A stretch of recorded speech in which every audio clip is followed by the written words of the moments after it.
ಯಾಕಪ್ಪ ಒಂದೇ ಸುಧಾರ್ಸಾಗ್ತೀರಿ ಇನ್ನೊಂದು ಮದುವೆ ಆಗಿ ಏನು ಮಾಡ್ತೀಯ? ಬೇಡಪ್ಪ ಸಾಕು. ಹೆಂಗೆ ಭಾಳ ಇದಾವಣ್ಣ ಹೊರಗೆ ಭಾಳ ಇದಾವೆ ತಗೊಂಡೇ ಮಾಡ್ತೀವಿ. ಯಾವ ಮಾಡಿದ್ವಿ ಬಿಟ್ವಿ, ಅವ್ರವ್ರ ದುಡ್ಡು ಕೊಟ್ಟು ಮಾಡ್ಬಿಡ್ತಾರೆ. ಅವ್ರು ಕೊಟ್ಟರೆ ಅವ್ರು ನಾವು ಫ್ರೀ ಮಾಡಿಬಿಟ್ಟಿವಿ. ಅವರು ಬೇಡ ಬಿಡಪ್ಪ, ಮತ್ತು ವಿಡಿಯೋ ನಮ್ಮ ಮನೆ ನೋಡ್ತಾರೆ, ಮತ್ತು ಕೇಳ್ಬೇಕು, ಮತ್ತು ಯಾಕೆ ಬೇಕಪ್ಪ ಅವು? ಹೌದಾ? ಮತ್ತು ಸುಮ್ಮನೆ ಗಲಾಟೆ ಆಗ್ತಾವೆ ಮನೆಗೆ. ನಾನು ಸ್ಟ್ರೈಟ್ ಹಿಡಿಯೋಬಿಟ್ಟು ಅಡ್ಡ ಇಡ್ತೀನಿ. ಕ್ವೀನ್ ಒನ್ ಆಗುತ್ತೆ ಆಗ್ತದ.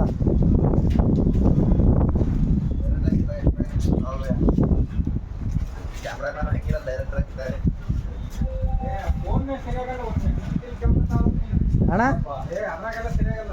ಅಣ್ಣ ಹಂಗೆ ಹೇಳಿ ಹೇಳಿ ಹೇಳಿ ಹೇಳಿ ಒಂದು 8 ಮೊಬೈಲ್ ಹೋಗ್ಬಿಟ್ಟವಲ್ಲ ನಾವು.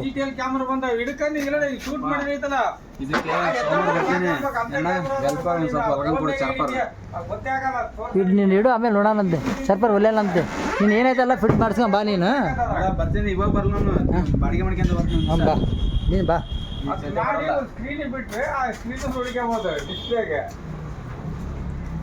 ಇಲ್ಲಾಂದ್ರೆ ಇಟ್ಟೋಗು ಹೊಲ್ದಿಟ್ಟಿರ್ತೀನಿ ಬಂದು ತಗೊಂಡೋಗಂತಿಲ್ಲ ಅಂದರೆ ಹಂಗಾರ ಮಾಡು. ಸುಮ್ಮನೆ ಗಾಡಿಗೆ ಇಟ್ಕೊಂಡು ಏನು ಮಾಡ್ತೀಯಾ? ಇರು ನೀನು ಬಾ, ಗೊತ್ತಾಗಬೇಕಲ್ಲ. ನಮ್ಮ ಹುಡುಗನ ಗಾಡಿ ಅವನು ಐದ ನೋಡಲ್ಲಿ ಅಂತ ಹೇಳ್ಬೇಕಲ್ಲ ಅವ್ರು.